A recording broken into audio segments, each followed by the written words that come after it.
ओम श्री गणपते नमः. श्री सरस्वत्यै नमः. श्री गुरुभ्यो नमः. श्री मातृपितृभ्यो नमः. श्री कुलदेवताभ्यो नमः. ओम ऐं ह्रीं श्रीं श्री मात्रे नमः. तर आपण शंकराचार्यांच्या स्तोत्रांचे आपण अर्थ कळून घ्यायचा प्रयत्न करत आहोत. तर आज आपण शंकराचार्य विरचित देवी अपराध क्षमापण स्तोत्रबद्दल थोडासा अभ्यास करायचा प्रयत्न करत आहोत. ह्याच्यामध्ये शंकराचार्यांनी असं सांगितलेले, म्हणजे एवढे मोठे पंडित आचार्य जगद्गुरु आहेत ते स्वतः म्हणतायत की मी किती मूढ आहे, म्हणजे मला काहीच माहित नाही. तर त्यांच्यासमोर आपण काय, आपण तर कुठंच नाही आहेत, काहीच नाही. पण आपण लाह्यासारखी आहोत. ज्वारी जसं कढईमध्ये टाकलं की पडपड पडपड पडपड उडतं की नाही, तसं आपण तसं आहोत. थोडं काही येतं आपल्याला, पण मला खूप येतं पण टन टन टन टन नाचत राहतो आपण. असं तशापैकी आपण आहेत. पण शंकराचार्य असं म्हणतात की मला काहीच माहीत नाही, मी इतका मूढ आहे, मला कुठलंच हे माहीत नाही. तर त्याच्यामध्येच त्यांनी असं सांगितलंय की मला काही माहीत नाही देवी, मला तू क्षमा कर, माझ्याकडून चुक्या होत आहेत तर क्षमा कर. तर ते त्यांच्यासाठी नसून मला असं वाटतं की ते त्यांच्यासाठी नाहीये, ते आपल्यासाठी केलेलं आहे ते सगळं. कारण त्यांना तशी गरजच नव्हती हे विचारायचं, पण त्यांचं इतकं मोठेपणा आहे की सगळं काही येऊन मला काही येत नाही हे म्हणत. म्हणजे त्यांच्या निर्मित जे स्तोत्र आहे ते आपण वाचून आपण देवीला क्षमा मागू शकतो. कारण आपली बुद्धी एवढी नाहीये की देवीला क्षमा कसं मागावं हे सुद्धा आपल्याला माहित नाही. म्हणजे देवाला क्षमा मागावं, कशा प्रकारे क्षमा मागावं हे सुद्धा आपल्याला कळत नाही. तर शंकराचार्यांनी आपल्याला क्षमा कसं मागायचं हे पण ह्या स्तोत्रामध्ये आपल्याला शिकवलेले आहे. तर त्याच्यामध्ये त्यांनी सुरुवातीचा स्तोत्र असं दिलेलं आहे, न मंत्रम नो यंत्रम तदपि च न जाने स्तुतिमहो न चाह्वानं ध्यानं तदपि च न जाने स्तुति कथा न जाने मुद्रास्ते तदपि च न जाने विलपनम परम जाने मात त्वदनुसरणम क्लेशहरणम. हा श्लोक पहिला आहे. म्हणजे शंकराचार्य काय म्हणतात, हे माते मी मंत्र जाणत नाही. त्यांचे निर्मित 70-80 स्तोत्र आहेत, 70-80 काय अजून जास्तच असतील. तर ते म्हणतायत की मला मंत्र काय माहीत नाही. म्हणजे त्यांनी स्वतः निर्माण केलेले स्तोत्र असताना सुद्धा मला मंत्र काय मी जाणत नाही म्हणतात. त्याच्यानंतर काय म्हणतायत ते, नो यंत्रम, म्हणजे मला यंत्र पण माहीत नाही. यंत्र म्हणजे काय, आता आपले श्रीयंत्र आहे, सरस्वती यंत्र आहे. आपण देवासमोर जी रांगोळी घालतो ना, पद्म म्हणून घालतो, गोपद्म घालतो, हे सगळे एका प्रकारचे यंत्रच आहेत. म्हणजे आपण ती रांगोळी घालून त्याची पूजा करतो ना, तर म्हणजे ती यंत्राचीच पूजा आहे एका प्रकारचं. तर मी ते यंत्र सुद्धा जाणत नाही. मला खरं तर श्रीयंत्राचं उपासक जे शंकराचार्य आहेत त्यांच्या एवढं उपासक कोणीच नाही आहेत. श्रीयंत्राचे उपासक जे म्हणतो त्यांनी जे श्रीयंत्राबद्दल लिहिलेलं देवी खड्गमाला स्तोत्र, असे कितीतरी आहेत की त्याच्यावरून आपल्याला श्रीयंत्राचं महत्त्व कळतं. आणि त्याच्याने खरोखर श्रीयंत्रावर जर आपण कुंकुमार्चन केलो तर इतकं फायदेशीर असतं, आपल्या घरात चांगलं असतं, धनधान्य असती, पुत्रपौत्रादी सुखसंपत्ती असते, म्हणजे काहीही कमी पडत नाही श्रीयंत्राचं. आणि लोक घाबरतात घरामध्ये श्रीयंत्र ठेवलं तर काय होतं असं म्हणून घाबरतात. काही घाबरायची गरज नाहीये. फक्त एकच आहे की स्नानशुद्धी, चांगल्या ह्याच्याने शुद्ध स्नान करून स्वच्छ कपडे घालून आपण त्याची पूजा करू शकतो. लोक घाबरवतात आपल्याला की हे करू नये ते करू नये, तसं काहीही नाहीये. जितकं आपण घाबरतो ना तितकं आपल्याला त्रास होतो. तर त्याच्यापेक्षा मन स्वच्छ ठेवून, स्वच्छ अंतर्बाह्य शुची पाहिजे, तेव्हा आपण त्या श्रीयंत्राची पूजा करू शकतो. तर शंकराचार्य म्हणतात मी यंत्र जाणत नाही. तदपीच ना जाने स्तुतिमहो, म्हणजे मी तुझी स्तुती कसं करावं मला माहीत नाही असं म्हणतायत ते. स्तुती कसं करावं हे माहीत नाही जर शंकराचार्य जर म्हणले तर हसावं का रडावं कळत नाहीये. त्याचं कारण असे, ते वयाच्या 7व्या-8व्या वर्षी कनकधारा स्तोत्र लिहिलेले ते. कनकधारा स्तोत्रामध्ये देवीला कसं प्रसन्न केले, ते स्तुती करूनच प्रसन्न केले ना. नुसतं तिची एकटीची स्तुती नाही करता तिच्या पतीसोबत तिची स्तुती केलेली आहे, म्हणजे विष्णू सोबत. म्हणजे प्रत्येक स्त्रीला कसं असतं, नवऱ्याला चांगलं म्हणलं, मुलांना चांगलं म्हणलं की खूप आनंद वाटतं. जितकं तिचं तारीफ केलं तर आनंद वाटत नाही, तितकं तिच्या नवऱ्याचं आणि तिच्या मुलांचं जर चांगले शब्द उच्चारले, तारीफ केलं तर तिला आनंद होतं. हे शंकराचार्य 7व्या वर्षी कळालं त्यांना, आणि त्यांनी विष्णूची स्तुती केली. विष्णूची स्तुती करून लक्ष्मीला प्रसन्न करून एका गरीब बाईच्या घरी सोन्याच्या आवळ्याचं वर्षाव करवले. म्हणजे असे शंकराचार्य म्हणतायत की मला स्तुती कशी करावी माहीत नाही. म्हणजे कुठल्या पातळीवर गेलेत ते. आपण एवढं असलं की असं वर जातो आपण, ते तिथं असलेले एकदम खाली आलेत, एकदम खालच्या पातळीवर येऊन म्हणतायत मला स्तुती कशी करावी हे सुद्धा कळत नाही, तुझे आव्हान कसं करावं. जे शंकराचार्य शिवमानस पूजा लिहिलेले, रत्नै कल्पितम आसनम हिमजलै स्नानांच दिव्यांबरम, कल्पनेने ते सगळं आसन करतात, तर ते म्हणतायत मी आव्हान कसं करावं ते मला कळत नाहीये. हे म्हणतायत ध्यान कसं करावं मला हे सुद्धा कळत नाहीये. आणि तुझ्या स्तुती कथा कशा असतात हे सुद्धा मला माहित नाही. माते शास्त्रेमध्ये सांगितलेल्या मुद्रा देखील माहित नाही. आपल्याला संध्याताई रुद्र शिकवताना मुद्रा शिकवलेत, कसं करायचं, कोणत्या बोटाला कसं धरायचं, शिखा म्हणजे काय, कवच म्हणजे काय, हे सगळं आपल्याला मुद्रा शिकवलेत. तर ते म्हणतायत, शंकराचार्य म्हणतायत की मला मुद्रा काय हे सुद्धा माहित नाही, मुद्रा देखील माहित नाही. आणि व्याकुळ होऊन तुझ्यासाठी विलाप कसं करावं हे सुद्धा कळत नाहीये. म्हणजे तुझ्याजवळ मी दुःख कसं सांगू, मला काय त्रास आहे, मी काहीच करू शकत नाही हे सांगायची बुद्धी पण मला नाहीये, असं ते म्हणतात. म्हणजे खरंच हे आपल्याला सुचतं का असं बोलायचं. आज ते आचार्य आहेत, शंकराचार्य आहेत, म्हणून त्यांना हे सगळं सुचलंय. त्यांच्या निमित्ताने आपण देवीला आपण हे विलाप करून दाखवू शकतोय की बाई आम्हाला हे सगळं काही येत नाही, तर तू आमचे अपराध तू तुझ्या पोटात घाल, असं आपण ते देवीला म्हणू शकतो आपण असं. तर विलाप कसं करावं हे सुद्धा मला माहित नाही म्हणतात. पण हे माते तुला अनुसरले असता सर्व क्लेशांचा दुःखांचा नाश होतो, एवढे मात्र मी चांगले जाणतो. एवढं मात्र म्हणले ते की मला हे सगळं काही माहित नाही, पण तुझ्या पायाशी मी आलो, तुझ्या चरणापाशी मी आलो, किंवा तुझं विचार केलो, तुझं दर्शन घेतलो मी, तर सगळ्या दुःखांचं नाश होतं, एवढं मात्र मला माहित आहे. म्हणून ते देवीला म्हणतात. हे आता आपण हे पहिल्या श्लोकाचा अर्थ कळून घेतलो.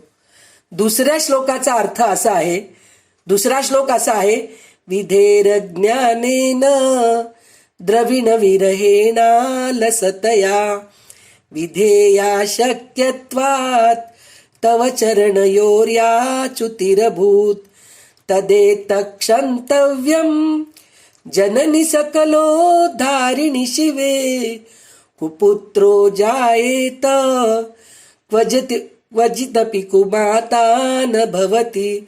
ह्याच्यात तर किती छान सांगितलेलं आहे, पण हे आजकालच्या जगाला अनुसरून नाहीये, ते आपण पुढे कळून घेऊ त्याच्याबद्दल.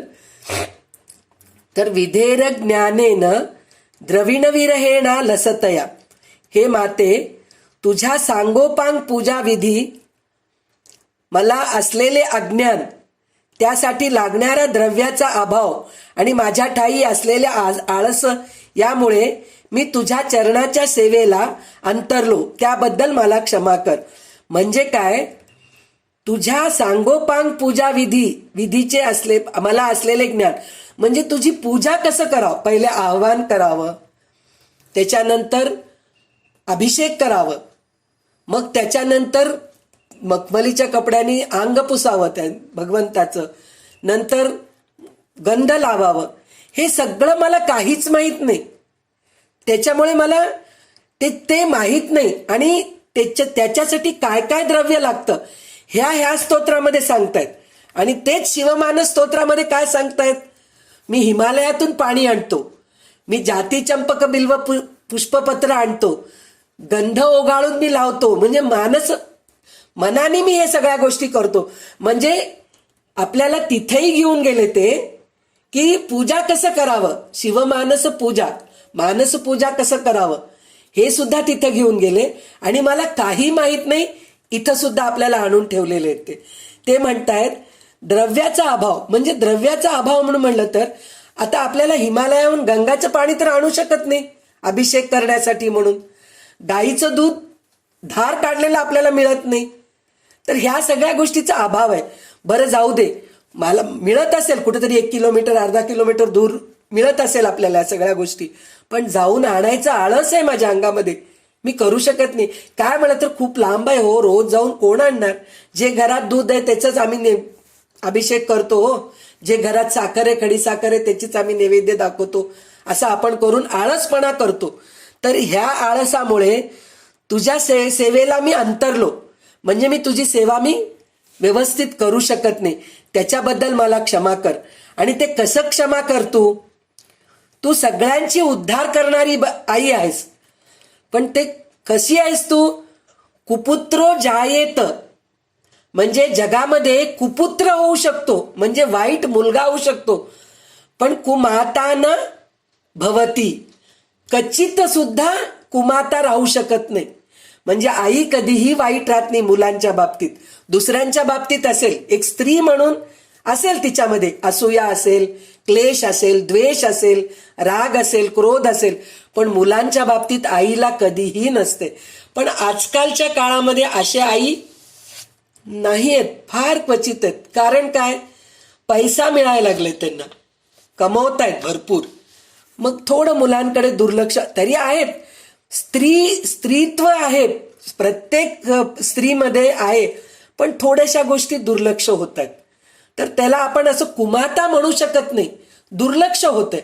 पण शंकराचार्य म्हणतायत कुपुत्र होऊ शकतं, पण कुमाता कधी होऊ शकत नाही. आई कधीही वाईट राहू शकत नाही. आई सतत चांगलीच असते. मुलगा वाईट राहिलं तरी आई चांगली असते. तर तू चांगली होऊन माझ्यामधले सगळे दुर्गुण आणि मी जे काही चुक्या करतो ते मला तू माफ कर, असं म्हणून ते शंकराचार्य विचारतात. 3रा श्लोक असा आहे, पृथिव्यां पुत्रास्ते जननी बहवः सन्ति सरला, परम तेषां मध्ये विरलतरलोहम तव सुत, मदीयोऽयं त्यागः समुचितमिदं नो तव शिवे, कुपुत्रो जायेत क्वचिदपि कुमाता न भवति. तर हे माते, या पृथ्वीवर शुद्ध अंतःकरणाची तुझी अनेक मुले आहेत. पृथिव्यां पुत्रास्ते जननी बहवः सन्ति सरला, म्हणजे या पृथ्वीवर शुद्ध अंतःकरणाची तुझी अनेक मुलं आहेत. मीच एक त्याच्यामध्ये अत्यंत अस्थिर वृत्तीचा तुझा मुलगा आहे. म्हणजे माझी वृत्ती चंचल आहे. कसं चंचल आहे, मी पूजेला बसतो, आपलंच उदाहरण घ्या, आपण पूजेला बसतो, पूजेला बसल्यानंतर पूजेकडे लक्ष कमी असतं, कोणती भाजी करू, मग मुलाला ही भाजी आवडती, मग माझ्या नवऱ्याला ते आवडतं, मग ह्याच्यात तिखट कमी घालू का, दाण्याचं कूट घालू का, मसाला घालू का, कांदा लसणाचं करू का, हे नसलेले विचार करत आपण पूजा करत राहतो. काही नाही तरी आपला मुलगा कुठेतरी परदेशात आहे किंवा बाहेर गावी आहे, त्याचं काळजी करत असतो. काय करत असेल, आज जेवला असेल का तो, असं काहीतरी काळजी. काही नाही तरी दूधच गॅसवर ठेवलेलं असतं, अरे गॅस बंद केले की नाही की मी. म्हणजे इतकं चंचल वृत्तीचे आपण आहोत. तर शंकराचार्य म्हणतायत की जगामध्ये शुद्ध अंतःकरणाचे म्हणजे स्थिर बुद्धीने पूजा करणारे भरपूर लोक आहेत, पण मी एकटाच असा आहे. त्याचा अर्थ असा आहे की मी एकटी अशी आहे की मी देवाची पूजा करताना, तुम्ही साधं बघा, एक स्तोत्र आपण वाचत राहतो, ललिता सहस्रनाम म्हणा किंवा विष्णू सहस्रनाम म्हणा किंवा भगवद्गीता वाचत राहतो. तोंडपाठ असणाऱ्यांचं स्पेशली, ज्यांना तोंडपाठ आहे, जे स्तोत्र तोंडपाठ आहे, तोंडाने म्हणत राहते, लक्ष सगळं दुसरीकडे. आणि दुसरी गोष्ट, आपण वात्या करत करत म्हणतो, तेवढंच वेळ आपलं वाचतं हो. वाचता वाचता आपलं वात्या करणे होऊन जाते, पालक निवडणं होऊन जातं, मेथी निवडणं होऊन जातं. असं करत करत आपण काम करतो. म्हणजे आपली बुद्धी किती चंचल आहे, असं शंकराचार्य म्हणतायत की मी अस्थिर वृत्तीचा आहे, तुझा मुलगा आहे, हे शिवे माझा असा त्याग करणे तुला योग्य नाही. मी अस्थिर आहे म्हणून तू माझा त्याग करू नकोस, कृपा करून तसं करू नकोस, असं ते म्हणतायत. आणि पुन्हा म्हणतायत, क्वचित कुपुत्र होणं संभवते, परंतु माता कधीही कुमाता संभवत नाही. म्हणजे कुपुत्र होऊ शकतात, पण तू कुमाता होऊ नकोस. म्हणजे माझ्याकडे दुर्लक्ष करू नकोस, मला तू शाप देऊ नकोस, माझ्याकडे चांगली दृष्टी ठेव, माझ्यावर तू कृपा कर, असं म्हणून ते प्रार्थना करतायत. आता त्याच्यानंतर जगन्मातर माता तव चरण सेवा न रचिता नवा दत्तम देवी द्रविणमपि भूयस्त्वव मया तथापि त्वं स्नेहं मयि निरुपमं यत् प्रकुरुषे कुपुत्रो जायेत क्वचिदपि कुमाता न भवती. जगन्मातर मात म्हणजे हे जगदंबे, मी तुझ्या चरणकमलाची सेवा करू शकलो नाही, अथवा तुझ्या चरणी मोठे द्रव्य सुद्धा अर्पण केले नाही, म्हणजे तुझी तर सेवा मी करू शकत नाही. पण माझ्याजवळ भरपूर पैसा आहे, त्या पैशाने मी फुलं भरपूर आणतो किंवा भरपूर दूध आणून तुझी अभिषेक करतो, असं पण माझी वृत्ती नाहीये. त्याचा अर्थ अजून एक असं होतं की भरपूर द्रव्य माझ्याजवळ, मोठे द्रव्य सुद्धा अर्पण केले नाही, तुला तर केलोच नाही. कारण आजकाल आपण असे विचार करतो की भरपूर दूधनी अभिषेक केलो तर दूध वाया जातं, हे आपली बुद्धी आहे. पण जर तेच दूध एक अनाथ आश्रम मध्ये मी देतो, एक गरीब माणसाला देतो, एक गरीब ब्राह्मणाला मी दान देतो, ती वृत्ती पण माझ्यामध्ये नाहीये. हे एक मात्र कळतं आपल्याला की जर कितीतरी लिटर दूध घेऊन आपण जर अभिषेक केलो तर दूध वाया जातंय, हे कळतं आपल्याला. पण नाही बाबा, आम्ही देवाला अभिषेक केलो नाही, थोडं एक पळीभर, 2 पळीभर किंवा एक पंचपात्रभर दुधाने आम्ही अभिषेक केलो, दयानी बदानी अभिषेक केलो, तेच पंचामृत म्हणून आम्ही स्वीकार केलो, पिऊन घेतलो, असं आपण सेवन केलो असं म्हणून विचार करून कमी करत असेल. पण जर वृत्ती माझी आहे, मला 10 लिटरचं दुधानी अभिषेक करायचे, देवीचा अभिषेक करायचे किंवा शिवाचा अभिषेक करायचे, कृष्णाचा अभिषेक करायचे, पण वाया जातं म्हणून जर आपल्याला वाटत असेल तर तेच दूध, अभिषेक केलेलं दूध 10 गरीब लोकांना वाटा ना, ते लोक पितील ना तेवढंच. पण ती बुद्धी पण नाहीये माझ्यामध्ये, असं मोठं द्रव्य अर्पण सुद्धा मी करू शकत नाही. माझी बुद्धी इतकं खालच्या पातळीवरती आहे की मी ते सुद्धा करू शकत नाही, अशी माझी वृत्ती आहे. तरी सुद्धा तू माझ्यावर एवढे निरुपम प्रेम करतेस, हे तुझ्या प्रेमळ स्वभावाचे लक्षण आहे. असं असून सुद्धा तू माझ्यावर प्रेम करतीस, तू अशी आहेस आई, म्हणजे मला कशातही कमी पडू देत नाही. खरोखर बघा तुम्ही, आपण ज्याप्रमाणे देवाची पूजा करतो, ज्याप्रमाणे आपण दानधर्म करतोय, त्याप्रमाणे पाहिलं तर आपल्याला कितीतरी लाख पटीने आपण सुखी आहोत. आज आपल्याला अंगभर वस्त्र आहे, डोक्यावर छत आहे, पोटभर जेवण आहे आपल्याला. असे कितीकी लोक आहेत त्यांच्या डोक्यावर छत राहत नाही, बिचाऱ्यांच्या अंगावर कपडे नसतात, बिचाऱ्यांच्या फाटके कपडे घालून फिरतात, पोटभर जेवण राहत नाही, असे लोक आहेत. मग आपण किती नशीबवान आहेत त्या बाबतीत. म्हणजे आपण देवाची एवढी उपासना करतोय का, आपण देवाचं एवढं पूजा करतोय का. तसं न करताना सुद्धा देवी आपल्यावर एवढी कृपा करतीये, तर खरोखर आपण पुण्यवान आहोत. गेल्या जन्माचे काहीतरी पुण्य असेल म्हणून देवी आपल्यावर कृपा करत आहे. म्हणून परत एकदा म्हणतायत, कुपुत्र असू शकतो परंतु माता मात्र कधी कुमाता होत नाही. म्हणजे आई इतकी चांगली असते, आपण काही जरी नाही केलं तरी आपले अपराध पोटात घालते आणि आपल्याला नीट सांभाळते, अशी आपल्याला आई असते. तर तशी ती देवी आहे आपली. सगळ्यात मोठी आई म्हणजे देवीच आहे आपली. आपण ज्ञानेश्वरांनाच माऊली म्हणतो. माऊली का म्हणतो? खरं तर माऊली म्हणायसारखं आहे का?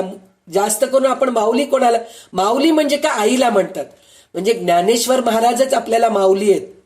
म्हणजे बघा, विचार करा, म्हणजे आपले गुरु, आपले संत, आपले देवच आपले आई आहेत. म्हणजे ते आपल्या आईप्रमाणे आपल्याला हे करतात. मी ह्याच्या अगोदर सुद्धा तुम्हाला सांगितले असेल माझा अनुभव. मला काहीतरी एकदा असं अडचण आलं होतं, खूप मोठं अडचणीत सापडले होते.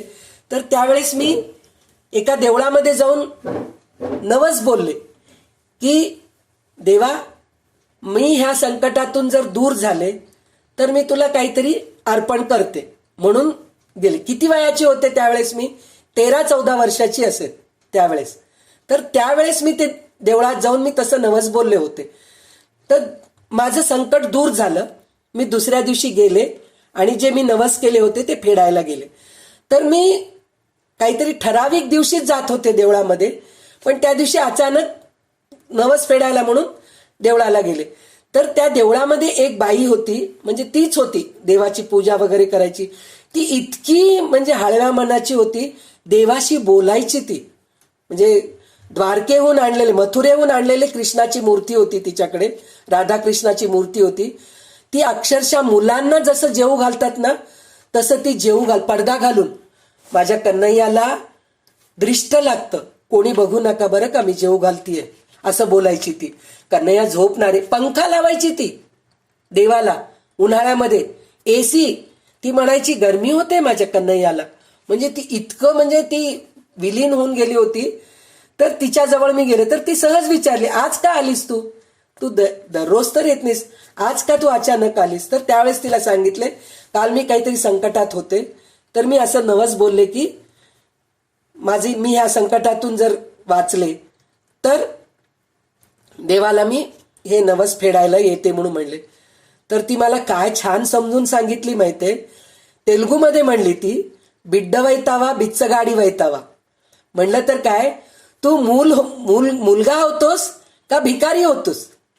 म्हणजे भिकारी म्हणून तर तू नवस विचारतीयस देवाला, म्हणजे मी तुला हे रिश्वत देतीयस तू देवाला की तू हे माझं काम केलास तर मी तुला नारळ फोडते, तू माझं हे काम झालं तर मी तुला साडी नेसवते, माझं हे काम झालं तर मी तुझी ओटी भरते, माझं हे काम झालं तर तुला मी पेढ्याचं नैवेद्य दाखवते, असं तू देवाला विचारतेस. तर देव काय करतो माहितीये काय? भीक मागितलं की भीक देतो, दुर्लक्ष करतो. पण तू मुलगा म्हणून तू तिच्याकडे गेलीस, मूल म्हणून तिच्याकडे गेलीस तू, तर तू ती सतत तुझ्याकडे लक्ष देते. म्हणजे तू सतत तिचं मूल होऊन राहतो, असं राहतो, तर तुला ती सतत तुझ्या मुलाप्रमाणे लक्ष देईल. खरोखर मी सांगतेय, त्याच्यानंतर मी एकही नवस बोलले नाही देवाला. मला आजही नवस बोलायला आवडत नाही. म्हणजे हे माझं मोठेपणा नाही, पण त्यावेळेस ती सांगितली, मला ते पटलं. आणि खरोखर आहे, मी देवाचं मूल म्हणून जर राहिले तर देव माझ्याजवळ लक्ष दे. खरोखर आपण सुद्धा एक भिकारीला तात्पुरतं पैसे देतो, त्या दिवसापुरतं त्याचं हे होऊन जातं, दुःख दूर होत असेल. पण आपल्या मुलाचा आपण सतत विचार करतो, जेवायची वेळ झाली, त्याला स्वयंपाक करायचंय, त्याला काय आवडतं, त्याच्यासाठी मी काय करू, हे सगळं आपण लक्ष देतो. जसं आपण आपल्या मुलाकडे लक्ष देतो तसं आपली आई आपल्याला लक्ष देणार नाही का? आपल्याकडे लक्ष देईल ना. अरे आज हिला काही कमी पडते, चला पटकन हिला देऊ आपण. अरे हिला जेवायची वेळ झाली, हिची आपण व्यवस्था करू. असं छोट्या छोट्या गोष्टी, छोट्या आपल्याला ह्या अनुभव असं होत असेल, असं सहज वाटतं. आपण डब्बे असं आवरत असतो, समोर दिसतं आपल्याला एकदम शेवायचं डब्बा दिसतं. आपण नेहमी शेवाय काही बघत नाही. सणावारीला शेवायचा डब्बा काढतो, हे करतो, खरकट म्हणून कुठेतरी कोपऱ्यात ठेवलेलं असतं. ते शेवायचा डब्बा बघितला नाही, अरे खूप दिवस झालं हो शेवायचं खीर न खाता, म्हणून असं नुसतं विचार करतो. त्या दिवशी अचानक कोणीतरी आपल्याला, आज मी नैवेद्य दाखवले हो तुमच्या घरी म्हणून एवढंसं खिरीचं वाटी आणून देते आपल्याला. म्हणजे लक्ष्मी देवी, देवीच नाही, देव सुद्धा. आपली इच्छा असं झालं की पटकन, हे तर खिरीचं झालं, कधी आपल्याला सहज मिरची भज्जीच खावं वाटतं, अचानक त्या दिवशी काहीतरी कारणाने आपल्याला ते खायला मिळतं. म्हणजे देव आपल्याजवळ इतकं लक्ष देतात. म्हणजे हे चिल्लर चिल्लर गोष्टी, क्षुल्लक गोष्टी आहेत आपल्या, ह्या गोष्टी सुद्धा आपल्याला देव परिपूर्ण करतात आपल्याला. म्हणून आपण कधीही देवाजवळ भीक मागू नये. म्हणजे भिक्षाचं याचना करू नये, मला हे दे, मला ते दे.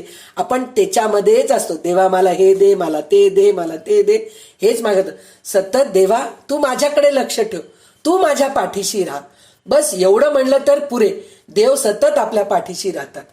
तर असं भगवंताला, देवीला, भगवतीला शंकराचार्य प्रार्थना करतात की मी कुपुत्र होऊ शकतो पण तू कुमाता होऊ शकत नाहीस, म्हणून ते प्रार्थना करतात.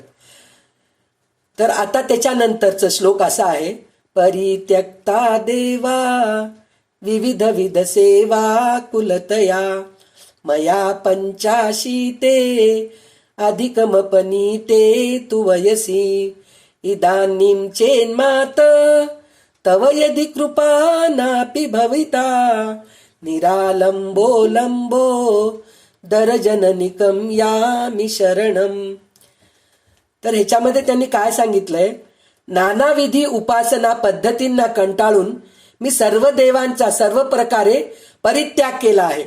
म्हणजे नानाविधी उपासना पद्धती म्हणजे ह्याच्यामध्ये हे काय की सवळं नानाविधी पद्धत.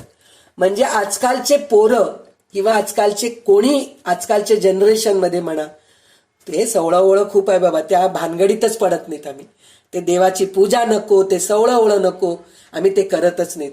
म्हणजे ह्या गोष्टीला आम्ही कंटाळून गेलोत. म्हणजे आपले पूर्वज जे करत आलेत की त्या काळामध्ये ते सगळं होतं. विहिरीला पाणी होतं, आपण विहिरीतून पाणी शेंदत होतो, देवाला चांगला अभिषेक. आता आपल्याला विहिरीचं काय, नळाचंच पाणी मिळत नाही अपार्टमेंटमध्ये राहिल्यानंतर. वरच्या टाकीमधून जे पाणी येतं त्या पाणीला आपण प्युरिफाय लावून पाणी पितो आणि बाहेरचं पाण्याचं टाकी विकत आणतो, आपण कॅन्स विकत आणतो, ते पाणी पितो. तर आता आपल्याला सवळं जमतच कुठं. पण आपण आपल्या मुलांना हे संस्कार द्यायला पाहिजे की देव शुद्ध व्हायला पाहिजे. धूळ खात असल्यापेक्षा जे आपण पाणी पितोय त्याच पाण्याने तुम्ही देवाला अभिषेक करा ना. तुमचं सवळंही होतंय ना देवही स्वच्छ होतंय. तर आपण असं जर मुलांना आपण फ्लेक्झिबल राहिलो तर आपल्या मुलांमध्ये थोडे तरी संस्कार येतात. पण आपण इतके ह्याच्यामध्ये अडकून पडलेले आहेत पूजाविधीमध्ये. असंच व्हायला पाहिजे, असंच करायला पाहिजे. महालक्ष्म्याला 16 प्रकारचे भाज्या आणायलाच पाहिजे. 16 प्रकार. बरं, आपण हे सगळं आणल्यानंतर खाणार कोण आहे? ते सगळं स्वयंपाक केल्यानंतर कोणी खात नाहीत, काय नाही, जाऊन एका मोलकर्णीला तरी द्या, नाहीतर कचऱ्याच्या पेटीत तरी टाका. आजकाल मोलकर्णी पण नेत नाहीत. म्हणजे आपल्या मुलांना आपण असं म्हणायचं, बाबा तू 16 प्रकारच्या भाज्या जरी नाही केलास तर एक साधं एक गोड काहीतरी करून, शुद्ध स्नान करून घरामध्ये एक शेवायचं खीर कर, रव्याचं शिरा कर, साखर भात कर, तुला जे जमेल ते करून नैवेद्य दाखव. पण देवाला नैवेद्य दाखव, देवाला स्नान घाल, अभिषेक कर, स्वच्छ कर, थोडं फुलांनी त्याचा अलंकार कर. हे जर आपण मुलांना सांगितलं तर का करणार नाहीत. पण आपलं अट्टहास असं असतं, मी माझ्या सासूचं ऐकले, माझं पण माझी सून ऐकायलाच पाहिजे, हे असं आपलं हे असतं. तर त्याच्यामुळे धड हेही होत नाही, धड तेही होत नाही.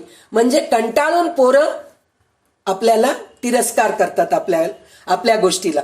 म्हणून हा, आता आपल्याकडे पुरुष माणसं पूजा करतात ना. हो. आता गेले परदेशी वगैरे मुलांना टाइम नसलं तर मग आता सुनबाई केले तर चालतं का? उत्तम उत्तम. का करू नये सुनबाई?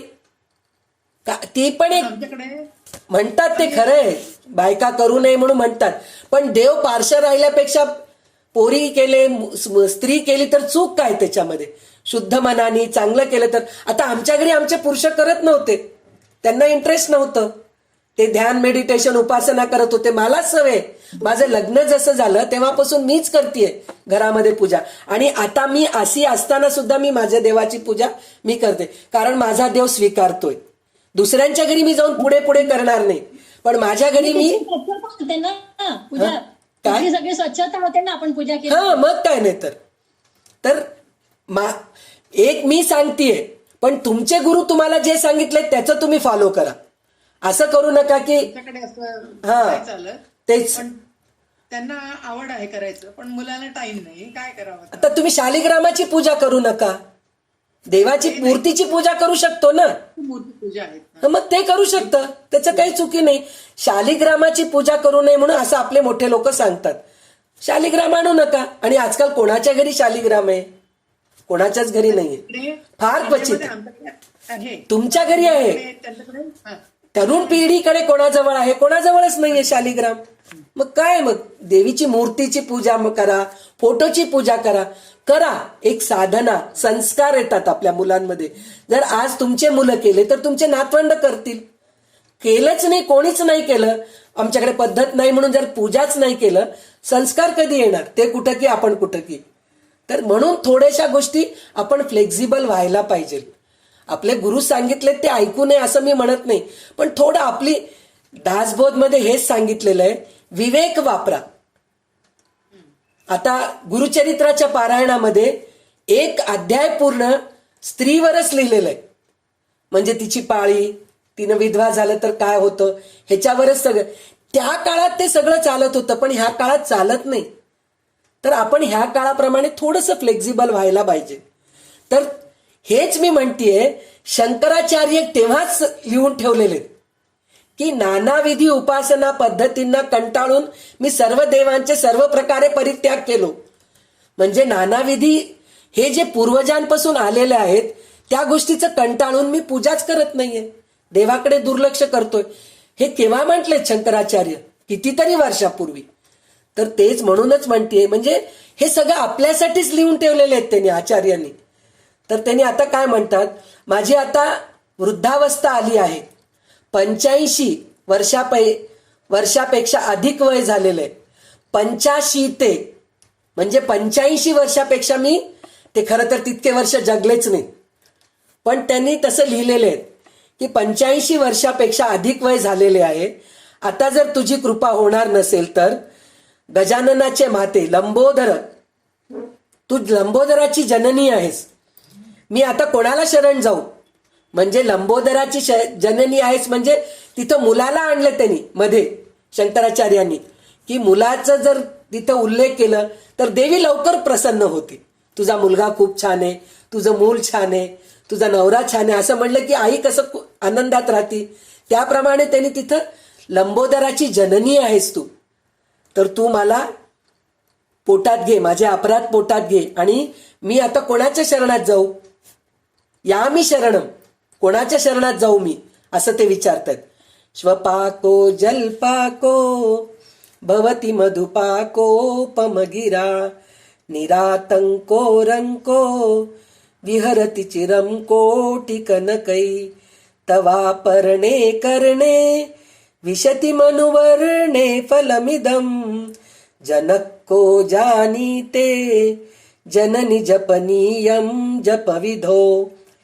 तर आता कसं म्हणतायत, हे माते अपर्णे, अपर्णे म्हणजे पान खाऊन, जे आपण हरताळिकेच्या वेळेस म्हणतो ना, कहाणीमध्ये आहे ना, पान खाऊन ती राहिलेली आहे पार्वती, तर त्याच्यासाठी तिचं नाव अपर्णा असं पडलेलं आहे. तुझ्या नावाचे एक अक्षर जरी कानावर पडले तरी एखाद्या चांडाळ संस्कारहीन मनुष्य सुद्धा मधुर पक्वांनाप्रमाणे गोड शब्दाने वक्तृत्व करण्यास समर्थ होतो.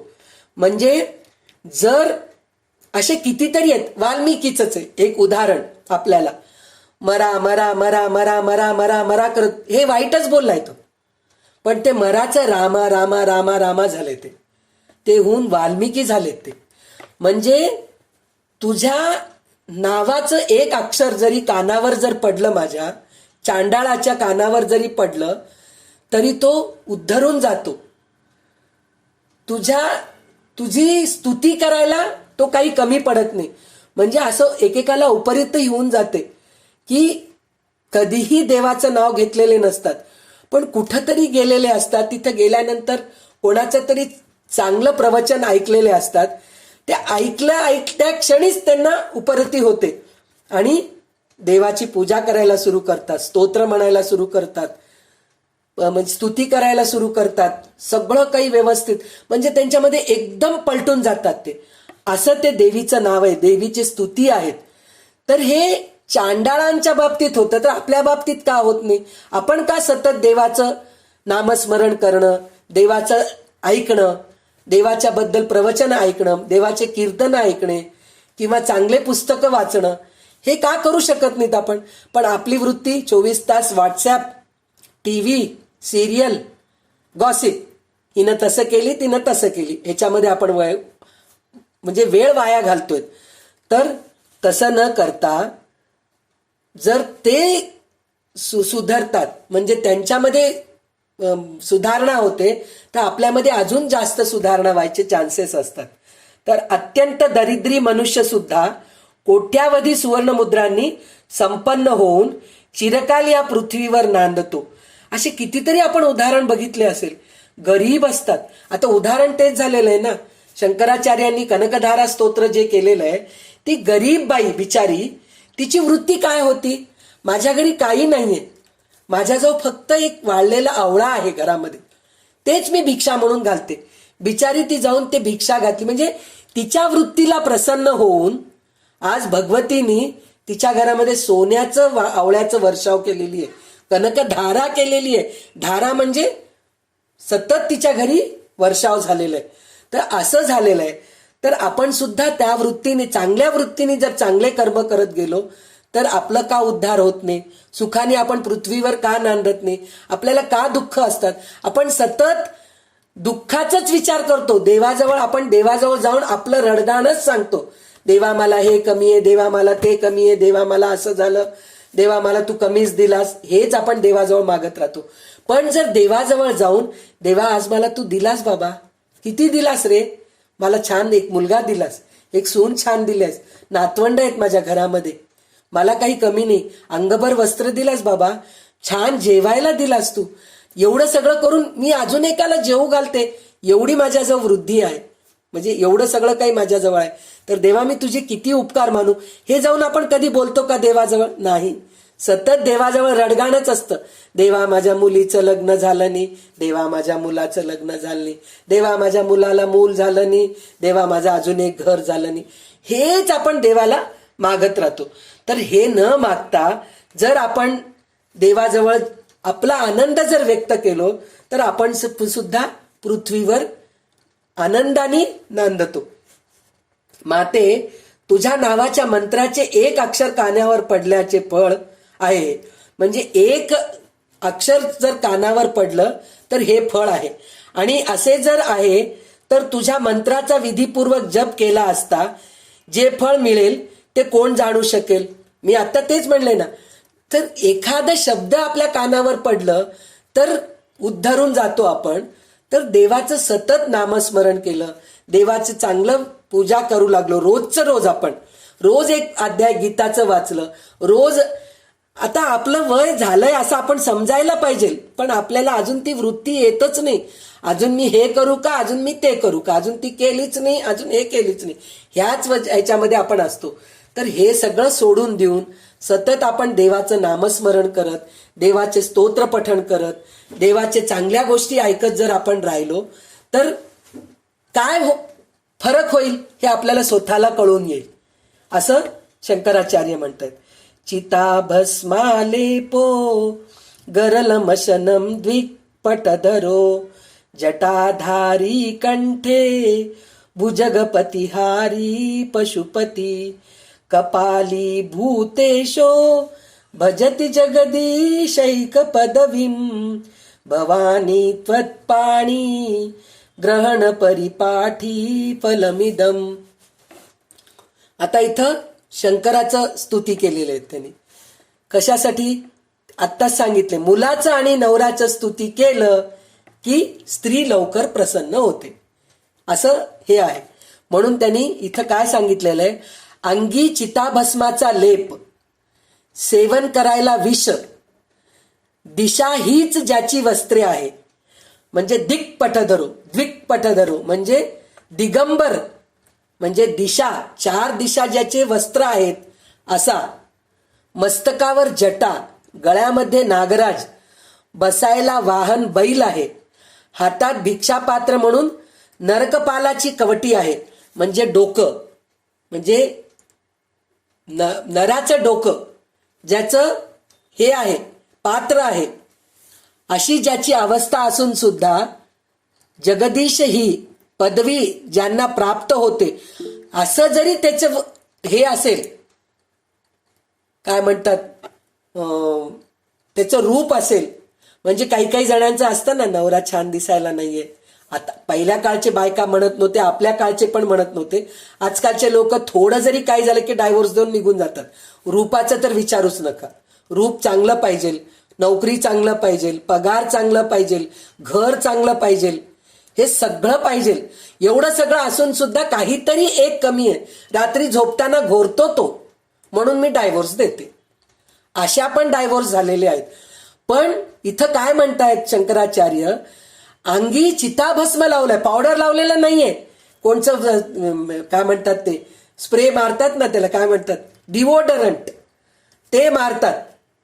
तसं काही तो मारत नाही अंगावर, ते पावडर वगैरे लावत नाही. तो चिताभस्म लावतो. त्याच्या अंगावर तो दुसरं काही पित नाही, विषसेवन केलेलं आहे. म्हणजे समुद्रमंथनाच्या वेळेस कोणीही पुढाकार घेतला नाही की विष आलेलं काय करायचं, तर तेच तेव्हा भगवान शंकरांनी ते विष पिलेले, असा तो आहे. आणि त्याला वस्त्रच नाहीयेत, तो दिगंबर अवस्थेत आहे. मस्तकावर जटा आहे, मोठा असं कंगवा घेऊन सारखा आरशासमोर थांबून विंचरणारा नाहीये माझा नवरा. पार्वतीचा नवरा तसा नाहीये. गळ्यामध्ये असं स्टाईलशीर असं टाई बांधलेला नाहीये. त्याच्या गळ्यामध्ये नागराज आहे, म्हणजे नागाला बघितलं कीच आपल्याला भीती वाटते, तसा नागराज त्याच्या गळ्यामध्ये आहे. बसायला वाहन बैल आहे, कार नाहीये त्याच्याजवळ, बैल आहे त्याच्याजवळ. हातात भिक्षापात्र म्हणून नरकाची कवटी आहे. म्हणजे असा तो आहे. त्याच्याजवळ स्टीलचं भांड किंवा सोन्याचं भांड असं सुद्धा नाहीये भिक्षा मागायला. अशी ज्याची अवस्था असून सुद्धा जगदीश हे पदवी ज्याला प्राप्त झालेली आहे, म्हणजे तो जगदीश आहे, महादेव आहे. शंकर महादेव आहे, म्हणजे देवांचा देव आहे, तो महादेव आहे. तुझ्याशी केलेल्या पाणीग्रहणाचेच ते फळ आहे. म्हणजे तो तुझ्याबरोबर आहे म्हणूनच त्याची ख्याती वाढली आहे, असं ते म्हणतात. त्याचं कारण काय म्हणून म्हणलं तर म्हणतात ना, शव ला जर शक्ती लागली, म्हणजे शव अक्षराला इकार लागलं तर शिव होतं. म्हणजे शवाचं सुद्धा शिव होतं. इतकं त्या शक्तीमध्ये, त्या पत्नीमध्ये किंवा त्या देवीमध्ये, त्या मातेमध्ये, त्या अंबेमध्ये एवढी शक्ती आहे. शवाला जर इकार लावलं म्हणजे शक्ती लावलं तर शिव होतं. ते शिवाचं मधलं इकार काढून टाकलं की शव होऊन जातं. शव म्हणजे प्रेत, डेड बॉडी असं होऊन जातं. म्हणजे ती शक्ती तिच्यामध्ये आहे, म्हणून तो आज जगदीश आहे, महादेव आहे, असं म्हणून शंकराचार्य देवीची स्तुती करत आहेत. न मोक्षस्याकांक्षा भव विभव वांछापि च न मे, न विज्ञानापेक्षा शशिमुखी सुखे छापि न पुनः, अतस्त्वां सय्याचे जननी जननं यातु मम वै, मृडाणी रुद्राणी शिव शिव भवानी ती जपता. हा 8वा श्लोक आहे.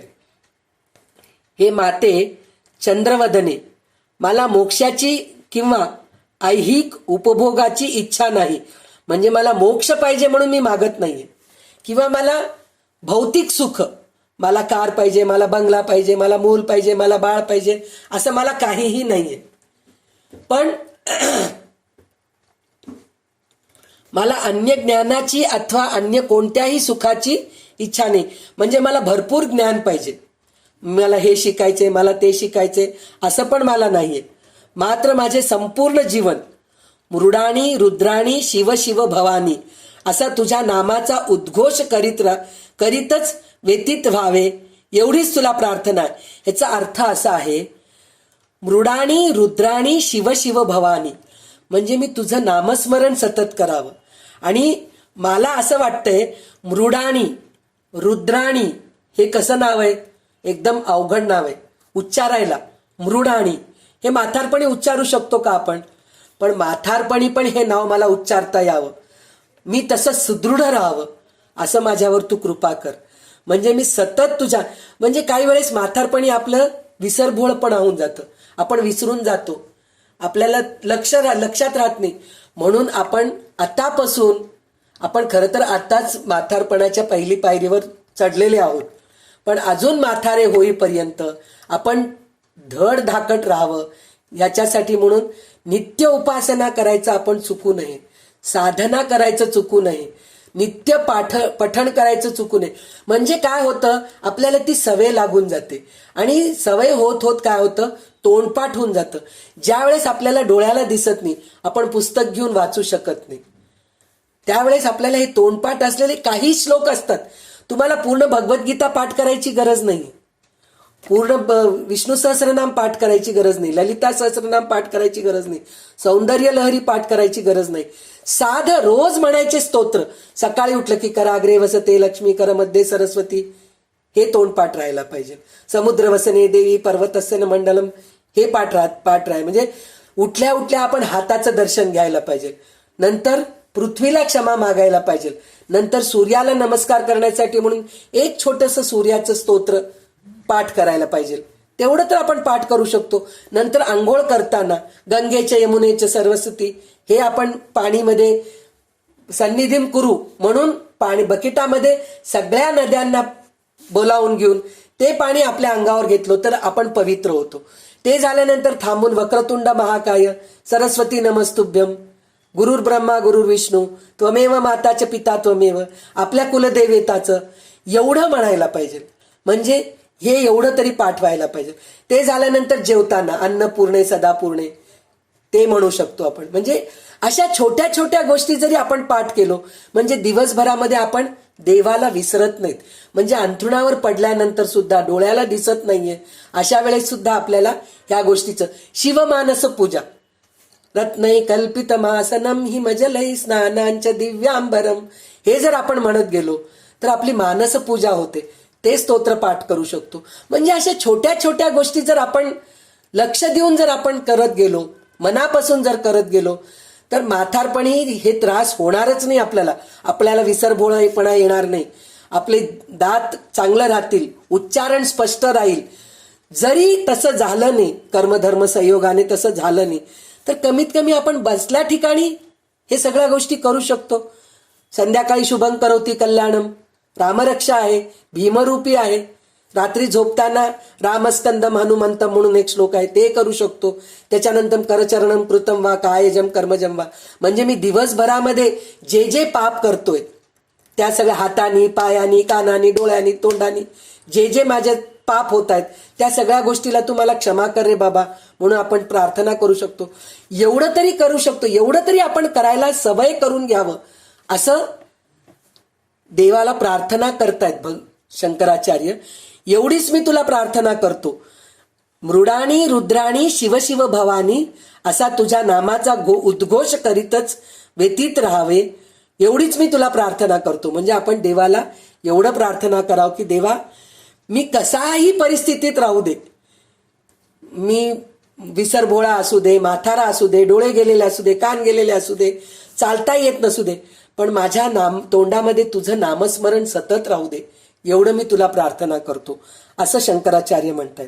त्याच्यानंतर नारादितासी विधिना विविधोपचारै किं वृक्ष चिंतन परैर्न कृतं वचोभिः श्यामे त्वमेव यदि किंचन मय्यनाते धस्ते कृपामुचितं परम तवैव.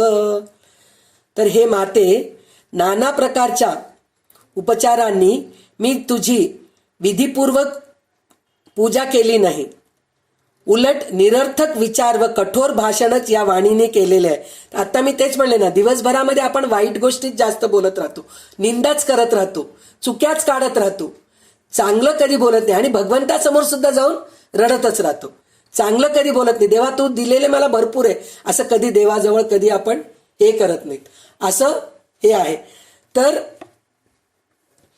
मी तुझी विधिपूर्वक पूजा केली. विधिपूर्वक पूजा केली नाही म्हणजे मला रोज सवळं करणं होत नाही, रोज पंचपक्वांना नैवेद्य दाखवणं होत नाही, रोज मी तुला मोगऱ्याच्या फुलाने मी तुला अलंकार करू शकत नाही. माझ्याकडे जे फुलं आहेत, नंदीवर्धनाचे फुलं, कनेरीचे फुलं, जास्वंदाची फुलं जे माझ्या घरी आहेत, किंवा दारासमोर जे शेवंतीचे गुलाबाचे जे फुलं येतात त्याच्यानीच मी तुझ्या पूजा करू शकतो. असं मी चांगल्या ह्याच्याने मी तुझी पूजा करू शकलो नाही. उलट निरर्थक कठोर भाषणच या वाणीनी केलो. हे श्यामे, तुझ्या विना अनाथ असलेल्या अशा माझ्यावर होणारी तुझी कृपा ही तुलाच योग्य आहे. म्हणजे असं असलं तरी तू माझ्यावर कृपा कर, आणि तू करतच आहेस असं म्हणतायत. कृपा कर म्हणून तर मागतच आहेत, तरी सुद्धा म्हणतायत की एवढं सगळं मी असं असून सुद्धा तू माझ्यावर कृपाच करतेस, मी किती धन्य आहे असं आचार्य म्हणतात. आपस्नुमग्नम स्मरणम त्वदीयम करोमि दुर्गे करुणार्णवेशी नैतच्छटत्वं मम भावयेथा क्षुधा तृषार्था जननीं स्मरन्ति. हे दुर्गे करुणासागरे, आपत्तीत सापडलो म्हणून तुझे स्मरण करीत आहे, म्हणून तू मला लबाड स्वार्थी समजू नकोस. हे तर 100% बरोबर आहे.